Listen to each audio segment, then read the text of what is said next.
Hello, and thank you for joining. I am Yolanda, and I am locating cozy, and this is a broad chat. So, thank you guys for coming. It's going to be a fun-filled afternoon of chit chat. It's like 7 o'clock here, and it's already dark outside. So, yeah, but I'm wide awake, so great. Anyways, I did want to go ahead and bring on my guests because we're going to be asking some key questions that you guys know I'm going to ask, right? And so let's get ready. So first, I wanted to introduce to you guys, this is my favorite oldest child. Okay. That's me. This is the oldest child, Ebony. And thank you so much for joining me today, Miss Ebony. How you doing? Thanks for having me. I'm doing good. I'm doing good. This is really exciting and stuff. Everybody's like, well, we seen Kayla. It's like, you have other kids? Like, yeah. Okay. They're doing good too. I'm very proud of all three of my girls. So Ebony is going to come on here and talk about some things. She is actually a licensed therapist. Yes, she has her own practice, and her focus is on relationships. Yeah, I mean, I was going to say, like, is it? Well, you know what? Let's come back to that. I was about to say, let me know when you want me. I could go through the whole spiel. Okay. And she has an elevator pitch together. I do not. Okay? I do not. I'll be like, it's something like, well, yeah, I need to work on my elevator pitch.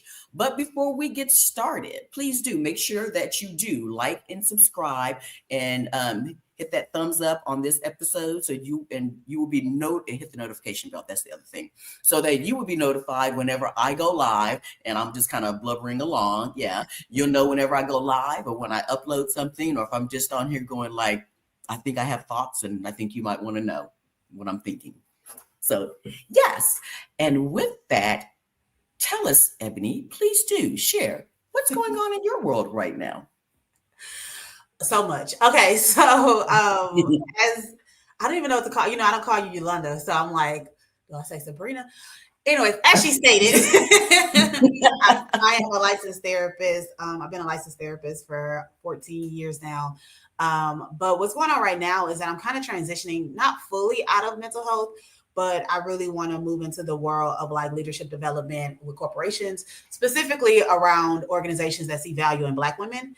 And so that's where I'm spending a lot of my time is like really at this point, I'm in the learning stage. So I'm taking a program right now. I'm doing a program right now to help me learn more about working with corporations in leadership development and how do I incorporate what I know as a therapist and specifically my style of therapy with leadership development to help them get more in touch with their like emotional intelligence and all of that when we're talking about promoting Black women, creating safe spaces for Black women and creating systems to make sure Black women are elevating within organizations. So that's what's happening in my world, like literally today. That's all I'm doing with my extra time right now is studying that. All your focus. Yes. Okay. Well, geez. I'm like, well, what's going on in my world? You know, I always have something though. I got ADD. I got something new to do. And I'm going to say this now, but we'll dig into it later on is I've always had a hustle mentality, but my girls have helped me to like go into it even more. So feeding off of the younger versions, but the younger people in our lives can really help you to try to want to go for more, to want to achieve more. And I have to say, in all honesty, and it's not just because she belongs to me, but sometimes just my daughters have definitely inspired me to go to the next level and not just think that I have to work at a crappy ass job for the rest of my life. Anyway, but what's going on in my world right now is I was going to tell you the story. I was like, no, we got to wait till we go live and stuff with this one. So for some reason, I just got back from Lisbon yesterday and, I packed up and everything was fine. And I go to I get online last night to do some work and my mouse and my keyboard are not working. I have a USB, plug-in and it just stopped working completely. It's like it doesn't recognize, my drives don't recognize it. I tried to do some other things to try to fix it myself, which I think I made it worse because now my mic thing, my little earbuds aren't working either. So now it's not recognizing this drive either. So I actually went yesterday morning. Today's Wednesday. Wow. Okay. Yes, I got back on Monday. I went yesterday morning to Fnac, which is like the version of Best Buy here, and I got a new keyboard and mouse, wireless, right? Well, the thing is, it's Spanish.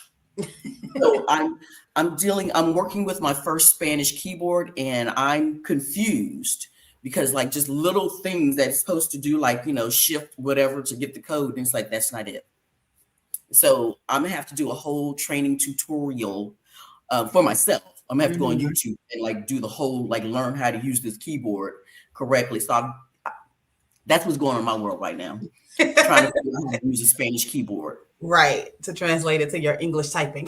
I mean, it's in English, but just the keyboard itself is like, because it has like the upside down question mark. It has like the upside, it has all the things like all those little extras, like the end, the little squiggly thing. Yeah. Yeah, I don't know what I'm doing. Yeah. It's like, so I got to retrain these fingers. Right. So anyway, so that's what's going on in my world right now. Wish me luck with that. So before we go on to my big question that I always ask, let's see what people are saying in the comments so far. So here's the thing. Some of y'all got on extra early. I was like, oh, okay. Because like Aileen was like, hey girl, that was like 30 minutes earlier. I was like, welcome. Wow. Thank you very much. Thank you. And so yeah, hello, Aileen. I hope that you're doing well. And then Miss D from H&D Abroad, Miss Danica, she says, I am ready for this conversation. Let's keep it real. There is grief and joy in leaving the U.S. and landing in your new place or places. And so yes. So you have like this is going to be a different take for you or your insight, because not only are you a licensed therapist that talks people through some things, you also have firsthand experience. So we'll get to that in a minute. And so I'm just looking. Aileen says, I understand that my oldest is a chronic entrepreneur and created her third business. I can start my day. Yes. Okay. That is me. And it's good at it too. And hello, Christine. I hope you're doing well. You're in Canada right now, right? Yes. I was like, yeah, you're invited over for Christmas dinner. She's like, I'm not going to be here. Christine, why would I be there? To go somewhere else. I could travel. I can't. Come back home. I'm done. And so yes, before we get started, I always like to ask that question, and I want to know, so please do share. How are you locating your cozy? What are you doing in the world right now for yourself that is putting you first, that you're allowing yourself to be like, you know what? I will take care of whatever else I need to take care of. But first, let me do this for myself right now and make it all about me. How are you locating your cozy? So I'm going to go ahead, Ebony. Tell us, what have you done lately? I'll probably have a different take on this because I struggle with, I'm always just doing what I want to do when I want to do it. So I guess I'm kind of used to like putting myself first in a way. Yeah. But one of the things that I'm really focusing on now and going into the new year is kind of getting comfortable with discomfort. Because I tend to live in comfort, even though I'm like a serial entrepreneur and like doing all these other things, I kind of still stick to like what I'm comfortable with. And I'm really trying to push myself to do things that I'm not the most comfortable with, like talking. I'm an introvert. And so like talking to strangers, or like, again, this new venture that I'm going into, or, working on my discipline, just doing things that typically are very uncomfortable. I am like challenging myself and pushing myself to get comfortable with that discomfort. And I feel like that's a big way I'm putting myself first, because I need to like continue to like challenge myself and push myself versus like staying in the status quo of everyday life. So yeah, that's okay. Pushing yourself, doing something that makes you, stepping out of the comfort zone. Okay. I like that. That's a little different probably, but that is literally how I'm taking care of myself right now. It's like, you need to get comfortable with the discomfort. You can't just keep sitting in like what's easy. Like that. Okay. I like that. Yes. And so I'm sure, well, I'm going to share what my locating cozy is right now. Um, and then I'm going to kind of expound on the introvert extrovert thing. But anyways, how am I locating my cozy? What am I doing? So I don't have anything and the reason why I don't have something really specific to say is because I did a pre-record yesterday with Winsome Alexander, and I'm going to be posting that later on. So I kind of like shared that how am I locating my cozy right now, and I was like, oh, now I got to think of 3 things this week because I did a pre-record. I'm doing this live with you, and then I have another, and then I actually go live on Sunday. So I'm like, oh, now I have to think about what else am I doing. Sometimes it's nothing. Sometimes it's just I'm just existing and just hanging out and just chilling. Sometimes it is just that. So I don't want to just create something just to say that that I did something when I didn't. Girl, I ain't doing nothing right now. Relaxing. Yeah, just I mean, yesterday I did, and I walked 6 miles. I walked over 6 miles yesterday, just doing errands from being back here in Zaragoza. I'm still happy to be back home. I'm still happy to be back in my place. First of all. That was great. Yeah, I did. I walked about 6.25 miles yesterday, and I went 3 different places because I had to go drop off. When I had to go drop off, I got the pasta donatas, the little custard things that you get in Portugal that are really good, and I brought some for Kayla. So I went and met her and gave her desserts. And she was like, because I was like, you really aren't into sweets right now. She's like, I'm into that. Hello, okay, bring them here. We'll take that. Okay. And but yeah, it didn't feel like exercise. That's what I like about walking. It doesn't feel like exercise. It is. So for me although I was pushing it, because let me just be clear. I was happy to be walking, but there was a couple of points when I was like, where's the cab at? I'm tired of it. Okay. Yeah. I don't feel like walking. Okay. Yeah. But I pushed through because it's like I had stopped by the store and I didn't have my little cart with me. So I was actually carrying some bags and stuff. So that's why I was like, I don't need to walk anymore. I think I'm done. I've done 3 miles. That was good. But yeah, and walked. Yeah. So yeah, you can walk. You can get around Zaragoza pretty.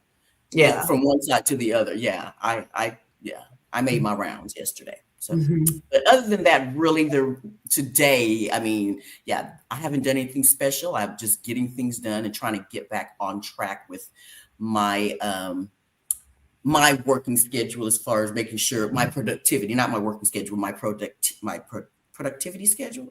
Yeah, that's what I'm trying to do. So, Eboni, let's see if anybody says anything in here. Okay, so Eboni, please do. Tell me about you. For the people that don't know that, I know you. Right. But even though we know each other and we kind of go way back. Okay. way back. Yeah. Okay. Tell me about you, Eboni. Okay. Let me do my spiel. So my name is Eboni Harris. I am a licensed relationship therapist. That's what I say. I'm a licensed marriage and family counselor and a licensed professional counselor. And I have been working in private practice specifically with like Black couples around like sex, relationships, communication, intimacy, things like that for the last 14 years. And during that journey, I've done a lot of things, but currently I am the co-founder of Melanin Mental Health. Melanin Mental Health is an organization that focuses on reducing the stigma of mental health in Black and Latinx communities, while also trying to get more people of color to go see therapists of color, and get more people of color to become therapists in those communities as well. So that's that. And then along with that, I recently, about a year and a half ago, started a business called Operationally, which focuses on helping small businesses with their systems, while also making sure that their online presence and their branding match whatever systems we help them create. So that's kind of what I have going on. I was thinking like, am I a business hoarder? Like I just like creating businesses, which is kind of why I ended up starting Operationally, because I really enjoy the process of like thinking through businesses and helping people with their systems and helping them understand how their marketing and their branding and their website, all of that goes along with their systems and making sure that their clients have consistent experiences. Like I just enjoy that. And so that's probably why I've started so many businesses up until this point. I've had podcasts, I've done all kind of stuff over the years, but those are my focuses right now. And like I said, with my practice, I'm kind of moving into like leadership development in corporations. So that's who I am. Born and raised in Houston. I'm still here. They left. I'm still here. So yeah. So yeah, I will say, because Ebony first, even though she's, what do they call it? Like, you've done many things stuff, but I still remember Room for Relations. So she used to have a podcast called Room for Relations. Yeah. And it was about sex and relationships. Sex and relationships. And I was on there every now and then. I was a guest on there because I was, the wise one. She deemed herself the wise one. It was a diverse group of people talking about lots of different things. So yeah. Yeah, people were like, so you're on a podcast with your daughter. You talking about sex? Like, yeah. That was fun. I missed that. Yeah. I'm sure. Yeah, I don't. I miss what we did. Like, Room for Relations was a really good time. I literally would just get with my friends once a week, and I would come from like the professional relationship therapist perspective, but then my friends would just be themselves. And so it was always fun, and I did enjoy it. But toward the end, I was like, yeah, I think we at that point where, and I a lot of people always tell me like, oh, you were kind of ahead of your time, because now, of course, I've always enjoyed like podcasts and like, I grew up, my dad who raised me like was a talk radio person. So every time we was in the car, we listening to like Rush Limbaugh and all these people talk about random stuff. So I've always been into like talk radio. And so when I figured out how to like do a podcast, I was like, oh, I want to do that.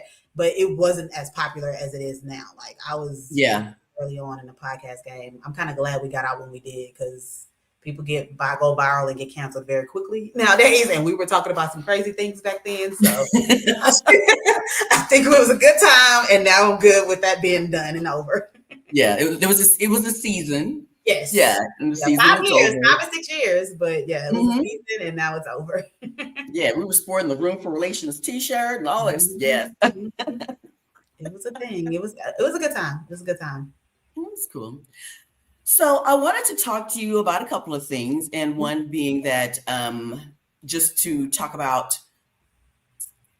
what it was like for you when because now you've had 2 family members that have left the country, have moved abroad. And so I wanted to like get your take on it from your first experience. So when Kayla, everybody, if you don't know, I have a wonderful daughter named Kayla who lives here, my favorite youngest, who lives here in Spain. And she moved to Spain in 2016. So to have your sister move to Spain, like how did that, of course, we're just thinking that it's going to be like, well, I thought it was going to be a year. You thought. A year initially.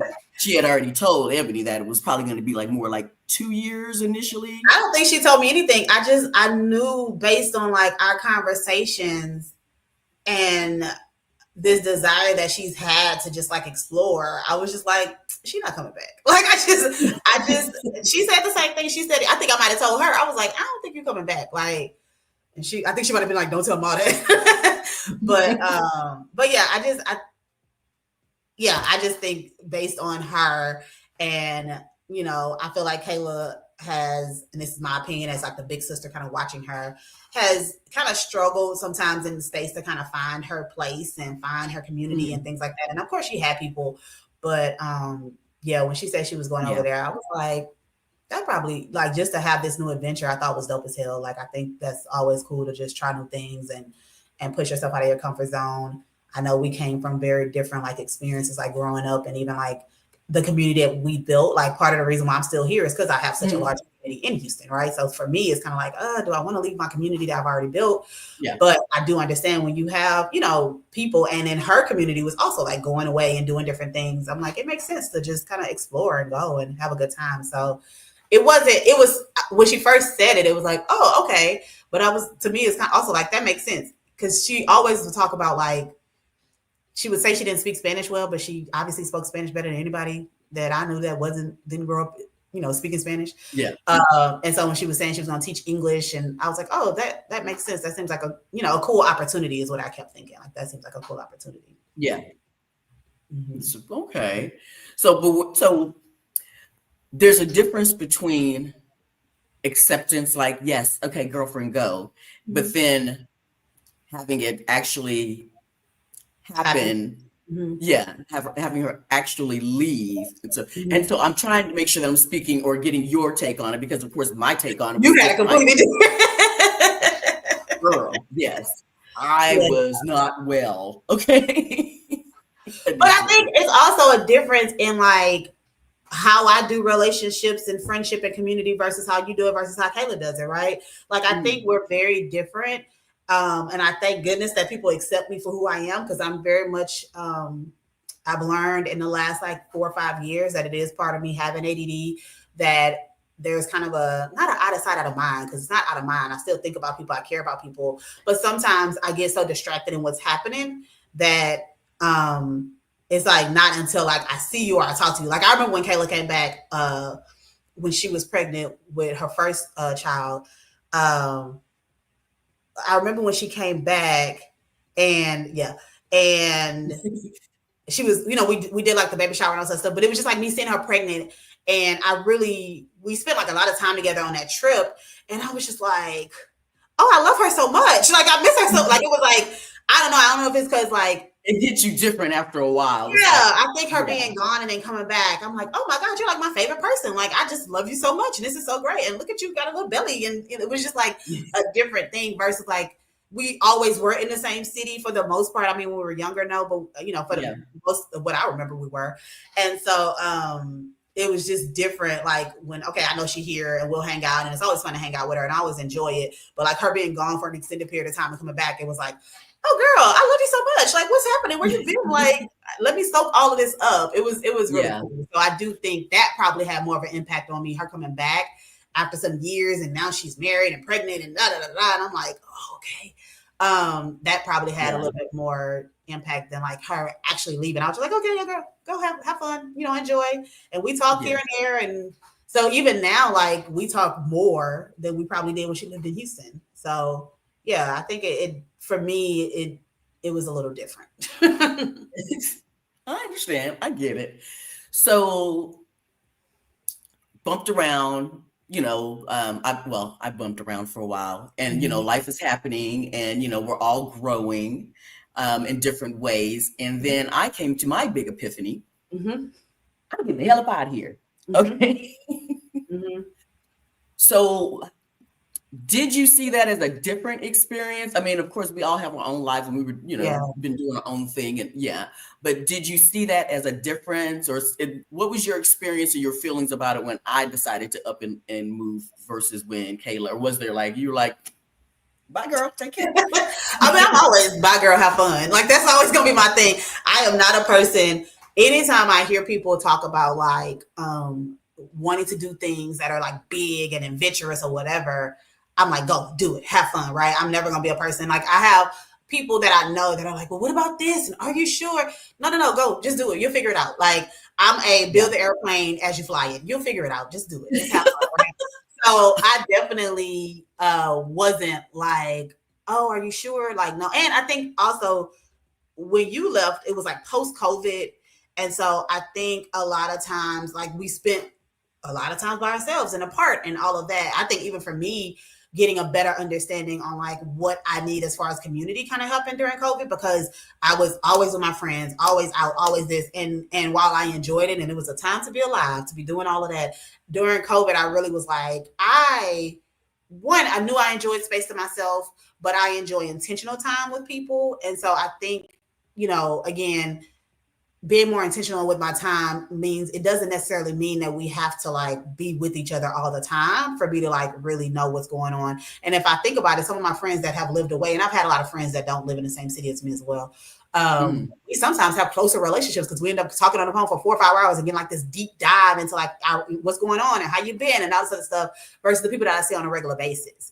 And so I do believe that connection can happen no matter where you are. And I think that sometimes people's fear is like, will I lose the connection? But yeah, so I think I was, still like, of course, like encouraging you and wanted you to like have your adventure, go for it, do what you need to do. I also don't think you're going to come back. We'll see what happens. But because I do think that once you have a certain experience and once you kind of opened yourself up to something, it's hard to go back to the status quo, right? It's really hard to just go back and be like, all right, I'm gonna go back to the town I grew up in and hang out there. Like I could see how difficult that could be. So yeah, I think it was different because it was a different time. I still felt very encouraging, of like, do your thing, have fun. But I do also think with that and with some other, I don't know, other losses and things that have happened, it's definitely been some like, okay, like, people are kind of doing their thing. And so I need to like also have my own thing, if that makes sense. Like you can't lean on Sabrina or Kayla or whoever else to like always be there, because that's just not going to be the reality. People move on. I think people should. I never will want someone to stay just for me, but that means you also have to kind of create your own like reality and not lean on other people to like, oh, I just go where she tells me to go. I just hang out when they tell me to come hang out. Like also I need to like kind of create my own stuff as well. Yeah, it was hard for me because even though I had up and moved to Dallas for like a year, I was in Dallas for a year and then I gave up my apartment and then I was just bopping around pet sitting and, and my daughter here, Ebony, she was like, I would stay with her if I had some downtime in between pet sits. So she was part of that whole logistical journey that I went through, trying to make sure that I'm always booked up with pet sits. But when there was downtime, I would either stay with you or I would stay with my friend Jana in between. And so it was like a gradual big jump. Okay. Yeah. Like you'd already done a little bit of here and there, but then to move to another country is like different. Yes. But and it was scary because again, this is what I had always just known. I know Houston, I know Texas, and that's it. So to be like, okay, and now you're just gonna go, and in my mind, I was like, and then my other daughters are gonna move here too soon. Like, who else can I get over here? Right. No, I just like get out of the States. Yeah. And so my secret dream somewhere. It's like, but I digress. I leave it at that. So, okay. So have you had any other friends or any other friends or whatever stuff that have made like major jumps or moves or, well, you did. You had one that, okay. Go to Mexico. Like one close friend, I guess. I have another friend that moved to Mexico before that friend, and I kind of got them together. But yeah, I had a friend that moved to Mexico for a year. And again, me being who I am, when she was like, all right, I'm going back to the States, I was like, why? Stay. What are we talking about? Like, it just seems like life is I mean, obviously there are certain conveniences because she was in a small town. So there are certain conveniences that she didn't have. But financially and like work-life balance and all that stuff just seemed way better there. So I was like, why would you come back? Like, it's so funny. I guess I feel like sometimes I'm living vicariously through other people because I'm not moving. So I'm like, no, stay, go, have fun. So I can like, be like, yeah, my friend, she made a good decision. I probably should make that decision too, but I'm still here. But yeah, so she moved between Kayla and you. Yeah. And so, so yeah, I mean, that was different. We chit-chatted here and there. Again, I'm very thankful to the people in my life because if we don't talk, it doesn't mean like nobody questions like whether or not we're friends or whether or not we have a relationship. So even when we go extended periods of time because people are living their lives, we can still catch up and be perfectly fine. Like when she moved back to Houston, we was around each other a lot again. Like it was just what it was. But yeah, and I've had people do like extended trips, like a month here, 2 months there, things like that. But to like fully move, probably Kayla and then you 0.5 once you make that like clear, like, yeah, I'm staying. Then you'll be there. Mexico was, I mean, when I did that 2 months in Mexico at the end of last year, that was amazing. And if I had not already committed to like, yes, I'm coming to Spain, Mexico was like really hitting all the, it was, I love Mexico City. Yeah, I knew you were deciding between the two. So yeah. Yeah. And so, well, because before I had decided to move to Spain or to start that journey to move to Spain, when I first started doing the research involved in possibly taking my show on the road and going someplace else, my initial research started with Mexico. Mm-hmm. Because as you know, anybody that's watched me talk about this so many times is because I didn't think Spain was going to accept me. I thought they were like, girl, you're not moving here. Right. Right. So you're like, I know Yeah. it's an option. And so what do you think on your therapist hat side? Okay. Do you have, I mean, I know that you can't go into much detail. I mean, I know you can't, but as far as like maybe some clients and stuff that, do you have clients that you might talk to about major big transitions, whether they're talking through leaving the job for the betterment of their own health or their relationship, or any clients that you know that you might be talking to about moving away, especially after everything that happened in November? Oh, well, that's an ongoing conversation. I think after the election, a lot of people was like making plans, let's see what happens, kind of thinking about that. But yeah, a big part of my job is just helping people through transitions. Like that is a huge part of what I do. So definitely have worked with people that have moved out of state. I've definitely worked with people that have, of course, ended major relationships, going through grief, all kind of things like that. So yeah, transition that's typically when people are like seeking support and seeking help, is when they have a major transition going on. I've worked with people that live abroad, that are already living abroad and trying to figure out their own like life and community and all that kind of stuff. So yes, I have a little bit of experience with that in particular, but a lot of work around like just transitioning and going into new phases of life and pushing themselves out of their comfort zones. So if you have, when you're talking to, okay, as a therapist, what are some things that you think that the key things like families should consider, like if they have a loved one that is possibly wanting to move away, whether it's to another state or another country? What are some guidelines that maybe you can possibly talk the family that's actually, or friends that are actually maybe not moving? So how should they handle someone coming to them and saying, I'm thinking about or I'm planning to move? Yes. What kind of support? I guess talking through the support, because a lot of times on my end, when I'm talking to other women that are on similar journeys as what I've gone through, is like sometimes the family is like, girl, where do you think you're going? Mm-hmm.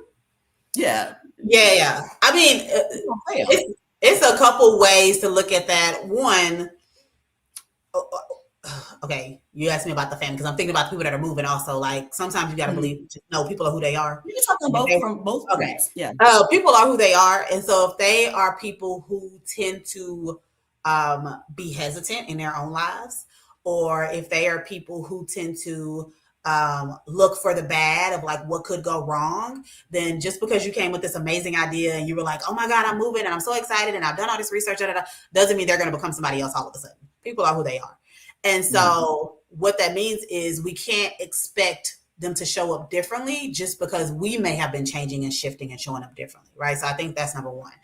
Okay. On the other hand, I think for family, you also have to recognize and you have to acknowledge like what is your stuff and not try to put that on other people.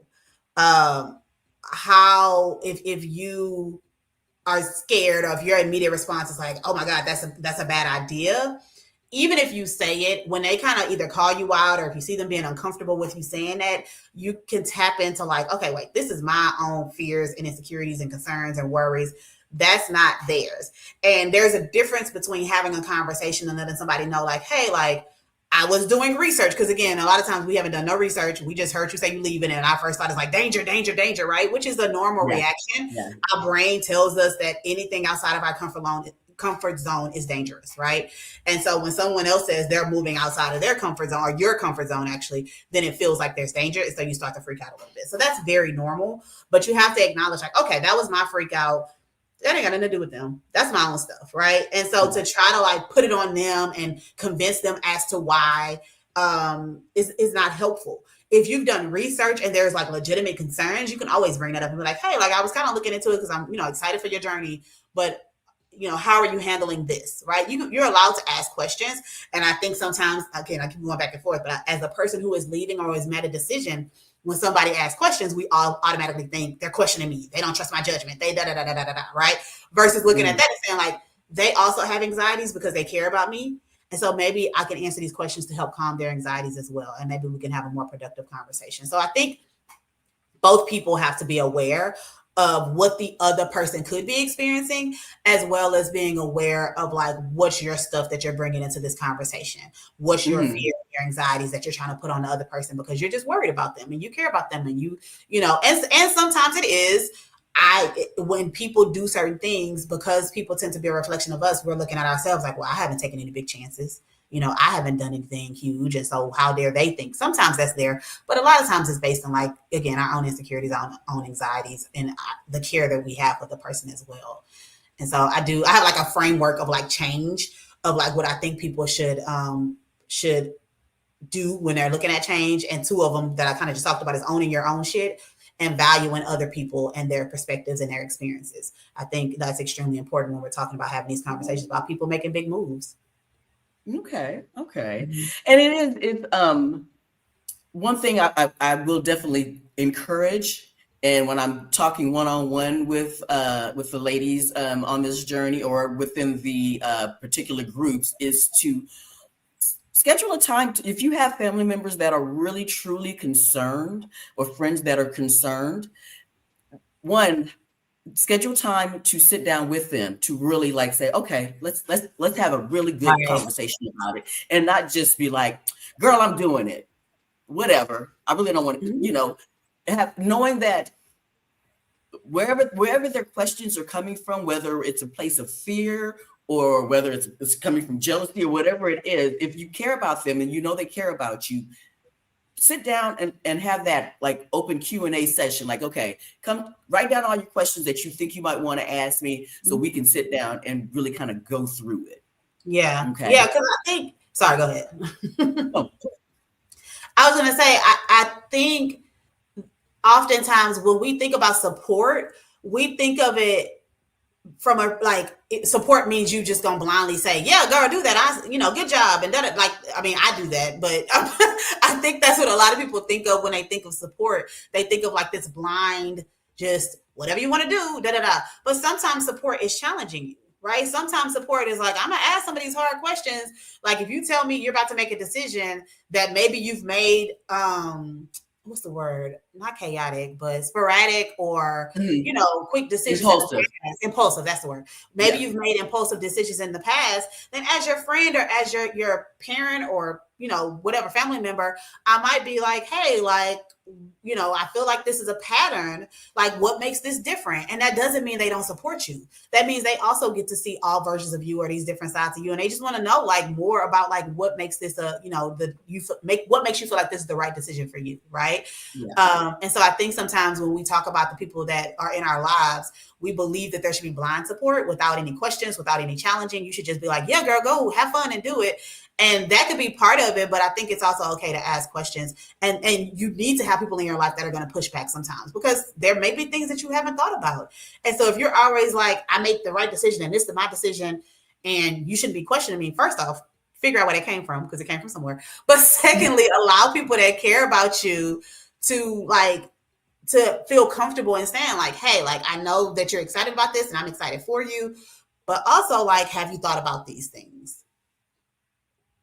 Very good. I like that. And if anybody has any questions, because she is a licensed therapist, yes, yes, and ask any questions that you might have to help give you some insight or share experiences if on your journey. And so I'm jumping off just a little bit. I was going to go back to the introverted extrovert. Like everybody knows, I'm pretty much an extrovert. I could think that I'm a secret introvert. That ain't true. Okay. But also, I just wanted, because Kayla is an introvert. I think Eboni is I think you're outgrowing your introvertness, or you're I don't know. It seems like over the years, you've come out of that, whatever the version of a more extreme introvert, or coming out of the shell of, yeah. I have thoughts on that. Okay. So there's a difference between being an introvert and being shy. I'm not shy. I can talk to Okay. anybody. If somebody talks to me, I will talk to them. I am a person who very much enjoys my alone time, and I'm learning that more and more now that I got other people in the house with me. I enjoy my alone time. I am a person who very much value like connection. Mhm. I value deeper interactions versus just like being around a lot of people and things like that. I do get some energy from people, but typically it's people that I have like these deep relationships with. A lot of times when I'm in a space with a lot of people that I don't know, I get drained very easily. I also am a performer, so I think also people get confused by that. I've always been involved in things where I had to go in front of people and talk, dance, step, whatever. Right? I know how to That's true. perform. Yeah. I know how to Yeah. like go. That's why I'm good at interviews for the most part. I do keynote speaking because I know how to perform. But in my regular everyday life, I just want to be by myself on the Yeah. couch, reading a book, listen to a podcast, watching TV. That's literally all I want to do with myself. So I understand what you're saying. And I think a lot of people, when they meet me, say, like, you're not an introvert. You're not an introvert. I've seen you. And I'm like, have you seen me in spaces with like my friends who I've been friends with for like 20, 30 years? Then that's not a good representation of who I am, right? These are people that I have like these deep connections with. Have you seen me performing, speaking, hosting events? Think that's not a good representation. I know how to perform. So I get what you're saying, and that's part of Mhm. me getting comfortable with the discomfort is me pushing myself to do things like walk up to strangers and talk to them go to events by myself. Like, yeah, I am working on that. I don't think that's gonna mean I'm not gonna be an introvert anymore. I just have to learn how to like navigate these spaces as an introvert. Okay. So that's Okay. my opinion. Because I think about it on the other side with I think about my personality and when it came, and I was already before the COVID shutdown, I was already working remote. I had been working remote like what, a year and a half, like something Mhm. like that. And so I was like, this is great, but I would still always like at 4 or 5 o'clock, I would always go someplace like maybe like 3 or 4 times a week. I go someplace for a happy hour, have my cocktail, have my Mhm. appetizer, and I have to sit at the bar because I want to be able to talk. Mhm. And I want to sit at the table by myself so nobody talks to me. So yeah, I get it. And so, like and so when everything did just shut down, and I was like, well, I was already working remote. I'll be fine, girl. I had cabin fever. I was like, oh my gosh. Yeah, Yeah. So I was like, oh, I can work remote. It's like, I got a job. I'm at home and everything. right. That I was social glad. aspect was, yeah. Ooh. And even thinking about, we lived in the same area for a minute, and I had lived there a year before you moved in, and the only people I talked to was my friend that lived there as well. And you got there and made a whole community on your side of the building, and I'm like, that makes sense. That makes sense. I know nobody else here but you and my friend. That's it. And you had That's, yeah, yeah, yeah. I was like, Melrose Place. Yeah. right, So, exactly. You didn't get a whole, yeah, my neighbor over here, and I know this person. I'm like, oh, I don't know nobody. I don't even know the person that I see every day walking into their house. I don't know the people. So yeah, yeah, so a little that would be. different. Yeah, I get it. I get it. I get it. Yeah. So as far as for people that are making big changes in their lives, why is it, why is mental health, you tell us why mental health is extremely important when deciding to make big changes. Oh, that's a big question. I mean, mental health is basically like your foundation, right? As you're navigating the world and as you're dealing with all of these things that are going to be coming at you, all of these changes, all of these experiences, your mental health is what's going to keep you sane and keep you stable and keep you like comfortable. I use this analogy a lot around like having a safe space. And a lot of times our struggle growing up is that we didn't always have a safe space at our home, right? Our parents didn't always create a safe space for us. And I think when we talk about mental health, mental stability, all of that, what I work with people on doing is creating a safe space within themselves, creating a safe space for them to be able to go out and explore and have experiences and have horrible traumatic experiences, have these bad days, and then you come home to your safe space. You come home to a space that you know you're loved, you're cared for, you're valuable, and so you can recover. And so I think when I think about mental health, I think about how that's the safe space. That's how do you make sure that your basis, your foundation, your home is good so that when you go out into the world, you have a place to go back to kind of reset and recover. Okay. Wow. I do this for a living. I know you don't really get to see me in this space, but Her in action right now is amazing, guys. My daughter, the therapist. Yes. Okay. that's so funny. So, I mean, so the thing is, I think that we, I mean, you are, you went to school for this, and and also just your personality also. But I provide insight. I'm the cheerleader. I'm not, qualified as far as like, being licensed or anything, but we all in our own way, in our bloodline, literally have a way that we help the community. We're helping our peers, or we're helping others to be the possible best version of themselves possible. Mm-hmm. So Mm-hmm. for me, mine's, I'm pretty much everybody's cheerleader anyways. Mm-hmm. But in this community of Black women that are trying to figure out where they might want to move to, where they want to change and take care and put their health as far as their mental, physical, financial, all their personal well-beings, they want to do better for themselves, not just for their kids, or for their establishing, what do they call it? What is that when you talk about the generational wealth? Mm-hmm. But it starts with you. It starts with you to create the wealth and health within yourself. Right. Yeah. So, and just, yeah, I have, I'll just say, elders who are like very much key figures in their community, that just has nothing but love for the community. And so I think that we come by it honestly. Okay. Right. Yeah, I'll just say it. Yeah, we come by it honestly. Okay. Yeah. So, and that's why I wanted to bring you on also. I mean, one, because, you're amazing, but also because you have insight that maybe sometimes it's hard to hear from somebody that's not licensed. Okay. Yeah. It's hard to hear sometimes that, your friend or even me just sitting out there just saying, girl, do it. Be selfish. Take care of yourself. Put yourself first. Yeah. It's hard for you to hear that. So I'm going to let a licensed professional tell you this. She's not your licensed professional, but she is a licensed professional that can kind of, what do they say? Co-write. Yeah. Co-write. Oh, okay. Yeah. Okay. I'm a therapist. You're a therapist. That's my favorite saying. Yes. No. So I'm big on, we all have this innate like knowing and understanding of like what is best for us, but oftentimes we let the world stop us, and we let the voices from our childhood and our parents and teachers or whatever, or our experiences growing up and these different relationships that we've had. That is what tends to guide us more than our own innate knowing and what we know is right for us.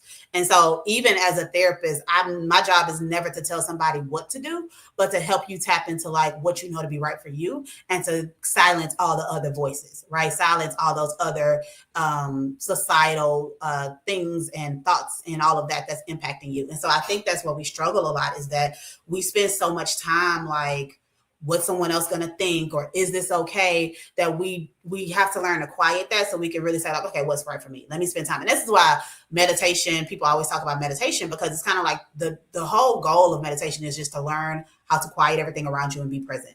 And if you're a religious person, a lot of times being present means you can actually hear like God or your own spirit or whatever you want to call it, right? And so I think a lot of times when we have so much noise happening, it makes it difficult for us to like know what the right next move is. And so again, as a therapist, I'm not here to say like, go do it, you need to, but like, how do you shut all that out so you can say, this is the right move for me? This is the, like, and even if it's not, right? Because I'm real big on not staying loyal to decisions that we've made. If I make a decision to move and 6 months in, I'm like, oh, this is horrible, I can go back. It ain't going nowhere. Right. So you don't have to stay loyal to a decision to prove other people wrong, or because you're concerned about try it out, see what it feels like, see if it works. I ain't heard a lot of people that do it and regret it. Let's be honest. But, there are some, of course, but try it out, see how it works.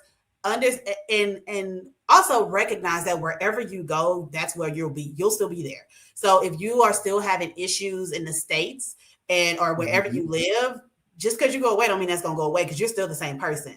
So if in the States I keep saying the States because I'm in the States, wherever you live, if you are a person that struggles with like community and relationships and all this other stuff, or you have these toxic relationships or whatever, yeah, being away may help because it gives you time to breathe. And so that can be healing, right? To have time to yourself and again, quiet and all those voices and get to where you need to go. But if you're not working on yourself and you're just plopping yourself in a new space, you're still there. You're still going to have the same issues wherever you go. And so sometimes it magnifies it though, because where you might have had more excuses where you were because, oh, it's the people I'm around, or it's this or it's that. When you go to a new space, it's like, so everybody's like that, or are you the common denominator that needs to be worked on as well? So sorry, I'll be a little harsh sometimes, but I mean, reality, and it's things that that this isn't anything that has not been said before. Y'all know. And one of the things I remember just a few weeks ago, and I kind of tout that now is, and a lot of us say this is, you don't have to be completely healed before you go on your next journey, whatever that big journey is, but you need to be working on it. You have to be working on it, because if not, you're just carrying the burden with you. Right. Wherever you go, there you are. It ain't changing if you're not working on yourself. And and I also just want to say that, because this is like, I just came back from Lisbon, and then also like seeing some other people that have like gone to, maybe they moved to a certain part of Africa or whatever, and they've gotten there. And I'm going to stick with Lisbon for right now. And I've talked to some people when I was just there last week, and they were like, we've seen quite a few people go back because they were not prepared. They were doing it based on more of, I see all these Black people moving to Portugal, to Lisbon, so I'm going to move there, but not doing the true deep down research as far as making sure what that financially looks like. Yeah. And not just it's just, the rent is cheap, because it's not right now. Okay. But not much. But really understanding what your life can look like, and not just basing it on social media, things that you see on social media, because the bottom line is it gets sugarcoated. Right. It gets sugarcoated. Right. So you need to really like talk to, listen to, and dig deeper and hear people that are like giving you the full scope experience, and still do your own due diligence. Right. But yes, but but what Ebony was saying, and what I'm saying too, is even if you do decide to go back because it's not for you, it's okay. Maybe fine. That wasn't the ultimate transition that you thought you were going to. Maybe there's another, it just got you prepared for another big transition in your life that's going to be more impactful and help you more. Right. So yeah. And it's a lot of stories that start. Yeah, it's a lot of stories that start with, I did this and that didn't work out, so then I did this and that, and then you get to where you're supposed to get to. And so don't stop yourself for fear of like this one decision. No one decision is going to make or break you. No one decision is going to be that defining decision. I mean, I guess some people can say like, again, it could be a failed decision a lot of times. A lot of times it's I did this and it didn't work out, so I learned this lesson, and so the next time I did whatever, right? So no one decision defines who you are. So while yes, think it through, get as much information as you can, so that it can be as smooth of a transition as it can be. Don't get so caught up on like knowing exactly how it's going to look either, because you don't. Right? As much as you can plan, you don't know how it's going to look, and you don't know what's going to go extremely well, and you don't know what's going to be difficult or rough. Right? And so just commit to making the decision and doing it. And then, and spending time there to adjust. I will say that, because a lot of times we jump into stuff, and then after like 30 days, we're like, oh, this was bad. And it's like, maybe you need to commit a little bit more time to it. Because the reality is, most of the people that I know that live abroad or just live different places, there is a novelty in the beginning, and then you just be living life after a while. Like you just living life, it becomes the norm. So yeah, and nothing is going to be without problems. Like that's not reality. Yes, and I've definitely shared that many a times. It's like, hey, you come here and stuff. There's going to be a honeymoon phase. Yeah, like, yeah. The food is wonderful, and I'm just out here and just breathing this different type of air, and then reality starts kicking in when you're trying to find an apartment, or you can't get something done because of whatever bureaucratic process of getting some lights turned on. Christine knows what I'm talking about. They just went through it. trying to get electricity and Wi-Fi and all that stuff turned on. And my experience was completely different than her experience. Yeah. Yeah. So I can tell you what my experience was like, but I have to say, don't make a decision based on what I told you how my experience was. Right. You can try to learn lessons based on other people's experiences, but everybody's going to have different experiences. It's going to be completely different. It's going to be completely different. For a multitude of factors, but we can't pretend like race and colorism isn't a part of it as well. That might be why people have different experiences as well. So just because you're in a different country doesn't mean those things don't exist. Yes, absolutely. So I wanted to just go on, talk about some of we're coming into a new year, 2025. So handling or having goals for 2025 and including one of the goals being your emotional well-being. Mm-hmm. So how can someone really sit down and go, I have personal growth goals and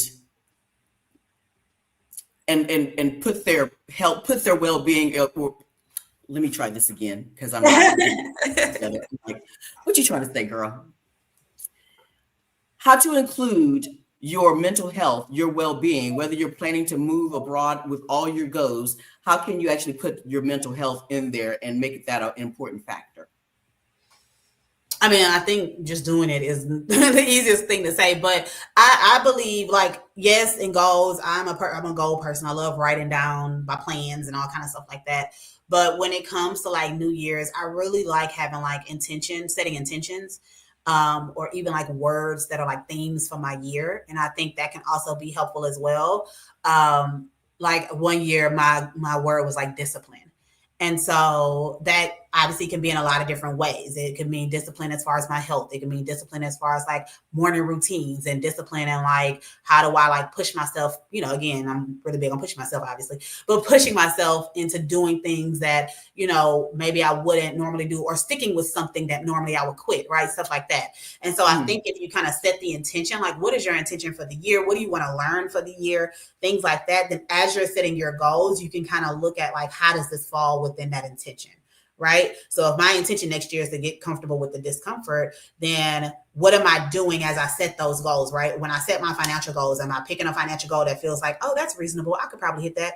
Or am I going to the extreme because I need to get comfortable with having my brain recognize I can do something big? Right. If it's around my mental health, am I saying, okay, I'm gonna make sure I continue to see my therapist, once or twice a year? Or am I saying I'm going to do this really intensive retreat, or I'm going to take a week off every quarter where I just focus on me and journaling and taking care of me and making sure I'm good and setting myself up and self-care and all that kind of stuff, right? So if you set your intention, how do you then align your goals to go with that intention? I think that's a good way to kind of do that.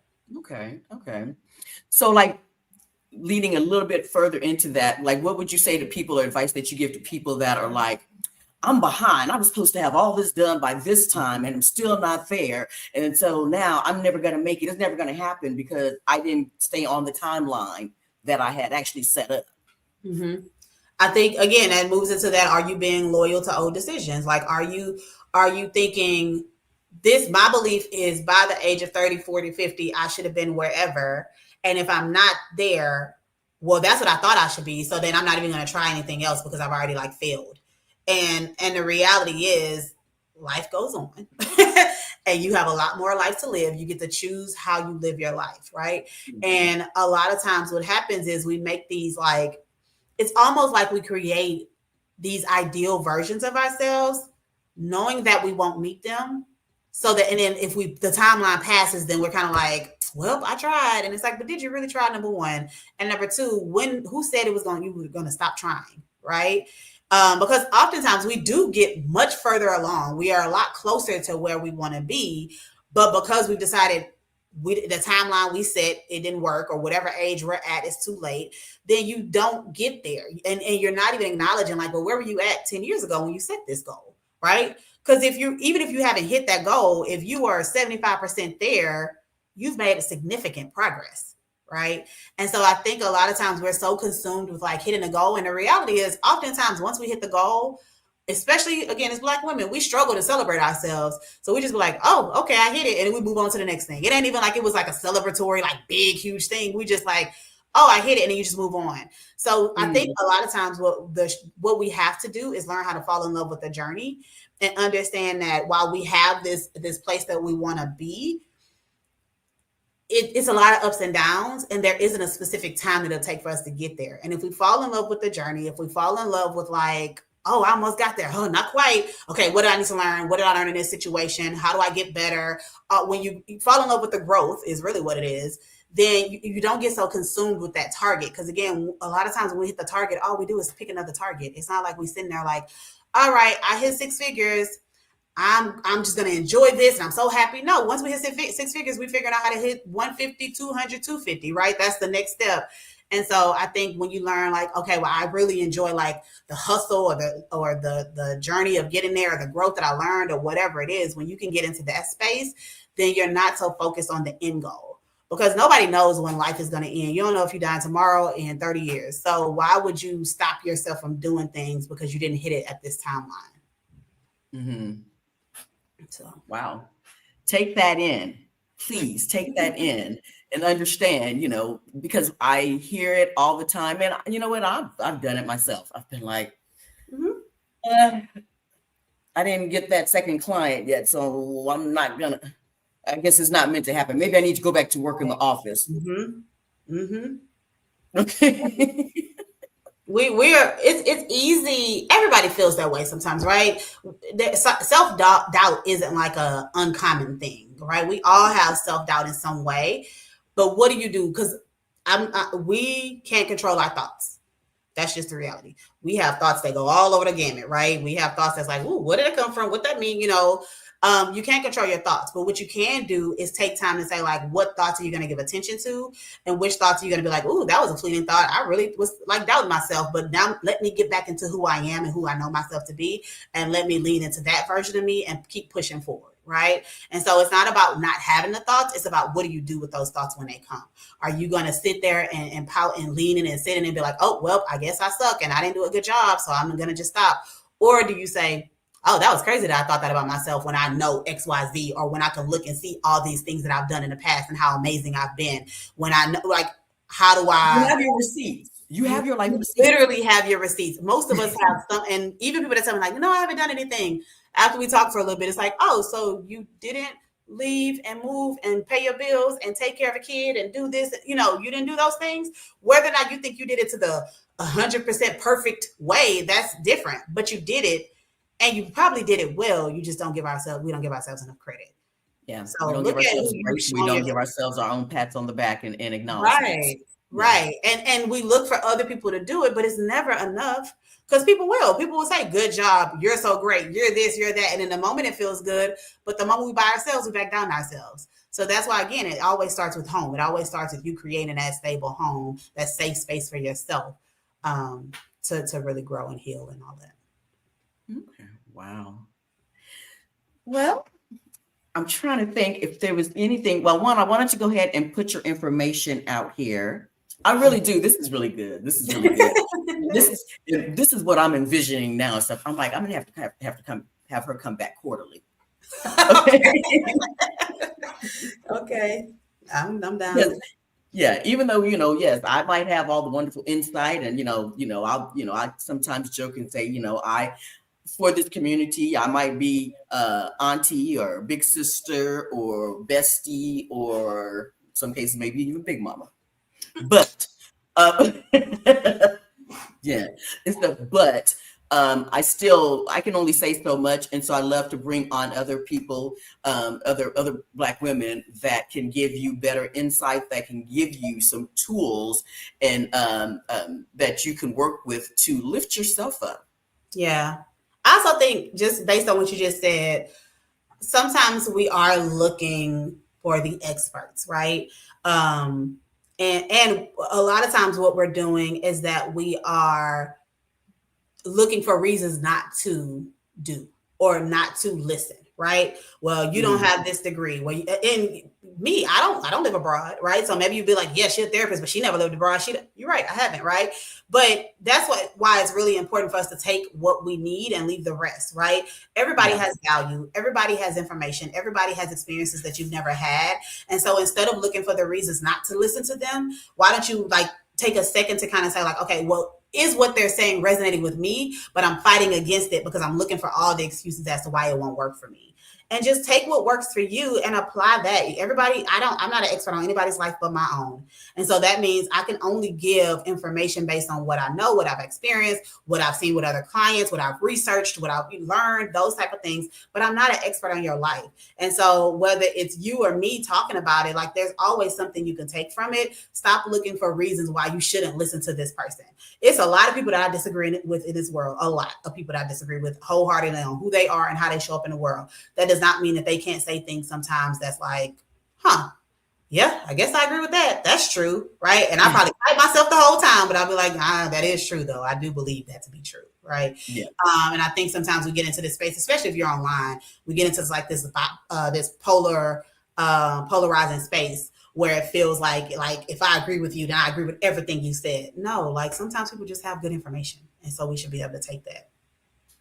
Wow. This has been awesome stuff. So I just wanted to go through. Yes, the luxury bucket list said, great idea. Yes, I do. I do have most daughters. Yes. We're done. Amazing. We're done. Yes, love. They are great. They have great insight. So I'm happy to share them with you for a little bit. Okay.